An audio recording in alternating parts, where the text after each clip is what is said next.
এখন আমরা করব ইন্টারোগেটিভ সেন্টেন্সের নারেশন। ইন্টারোগেটিভ তোমাকে কিন্তু প্যাসেজ নারেশন বা সেন্টেন্স নারেশনে বাক্যটা দেখে বুঝতে হবে যে এটা কোন সেন্টেন্সে রয়েছে। তাহলে দেখো এখানে যেহেতু শেষে প্রশ্নবোধক চিহ্ন রয়েছে, প্রশ্নবোধক চিহ্ন রয়েছে, তারপরে এখানেও প্রশ্নবোধক চিহ্ন রয়েছে, এখানেও প্রশ্নবোধক চিহ্ন রয়েছে, সেক্ষেত্রে বুঝেছি যে এটা হচ্ছে আমার কি ইন্টারোগেটিভ সেন্টেন্স। আর ইন্টারোগেটিভ সেন্টেন্সের নারেশনের জন্য কিন্তু কিছু নিয়ম রয়েছে। তো এখন দেখো এসআরটিভে আমরা দেখেছিলাম যে কি বসে, যে তোমার ইনভার্টেড কমা তোলে আমরা দ্যাট বসাই, আর রিপোর্টিং ভার্বে আমরা সেট টু এর পরিবর্তে দ্যাট বসাই। এখানে একটু পরিবর্তন রয়েছে। দেখো রুল 4,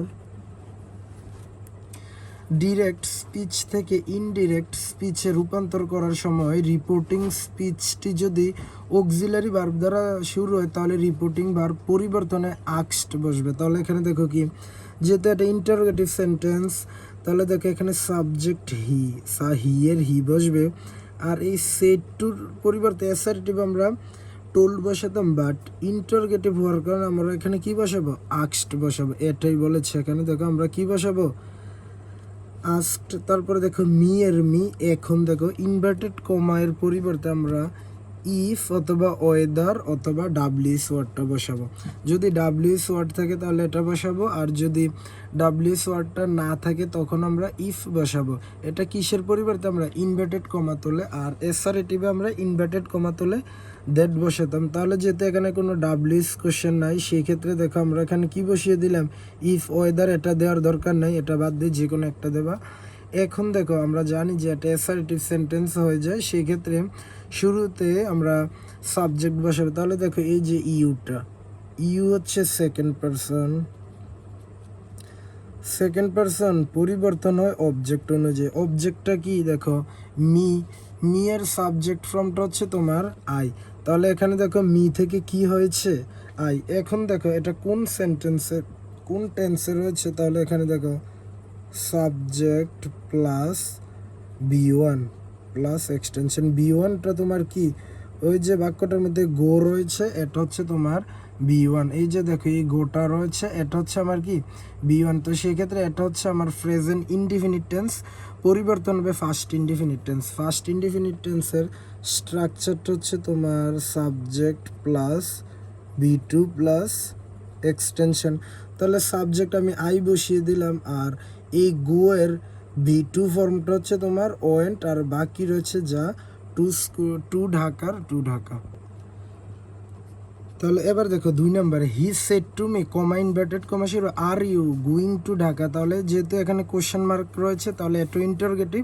দেখো এখানে হি এর হি, আর যেহেতু ইন্টারোগেটিভ সেক্ষেত্রে সেড টু এর পরিবর্তে আমার আক্সড বসেছে, আর মি এর মি।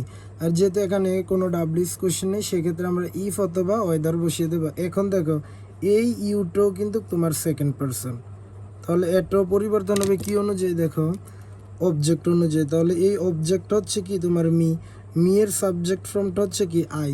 এখানে দেখো সাবজেক্ট প্লাস এম ইজার প্লাস ভার্বের সাথে আইএনজি রয়েছে, তাহলে এটা হচ্ছে প্রেজেন্ট কন্টিনিউস।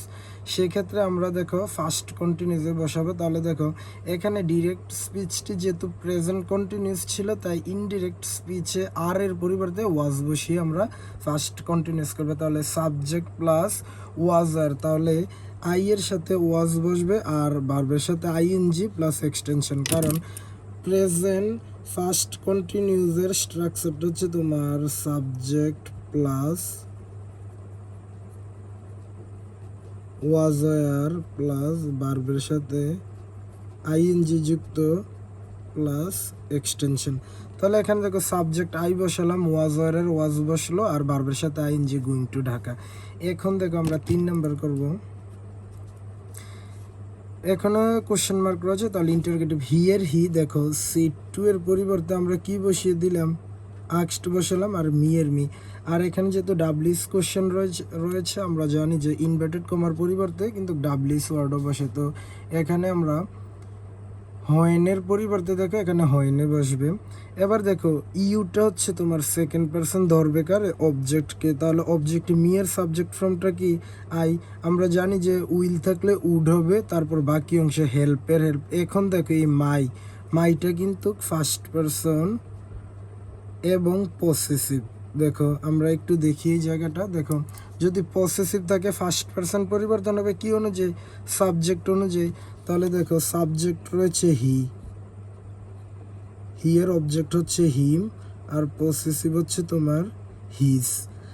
আর এখানে যেহেতু আই, মি, মাই, দেখো এটা ফার্স্ট পারসন পরিবর্তন হবে কি অনুযায়ী, এটা হচ্ছে সাবজেক্ট অবজেক্ট আর এটা হচ্ছে পসেসিভ।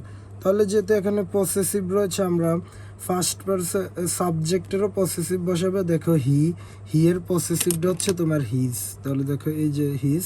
তো সেক্ষেত্রে দেখো মাইটা আমার কি হয়েছে, হিজ হয়েছে, আর ডেড আর শেষে আমরা ফুল স্টপ বসিয়ে দেবো। আর লাস্টে দেখো আরেকটা রয়েছে he said to me will you help my dad. তাহলে এখানে কিন্তু কোশ্চেন মার্ক রয়েছে, সেক্ষেত্রে এটা আমরা সেড টু এর পরিবর্তে আস্কড বসাবো। আর এখানে কিন্তু ডাব্লিউএস কোশ্চেন নেই, সেক্ষেত্রে আমরা ইফ বসাবো। এখন দেখো ইউ সেকেন্ড পারসন পরিবর্তন হবে অবজেক্ট অনুযায়ী। অবজেক্ট হচ্ছে মি এর সাবজেক্ট ফর্ম হচ্ছে আই, যেহেতু উইল রয়েছে এখানে উড বসেছে, হেল্পের হেল্প। মাই একইভাবে পসেসিভ রয়েছে ফার্স্ট পারসন পসেসিভ পরিবর্তন হবে সাবজেক্ট অনুযায়ী। হি এর পসেসিভ হচ্ছে হিজ, আর ডেড। তাহলে এটা হচ্ছে আমার ইন্টারগেটিভ সেন্টেন্স।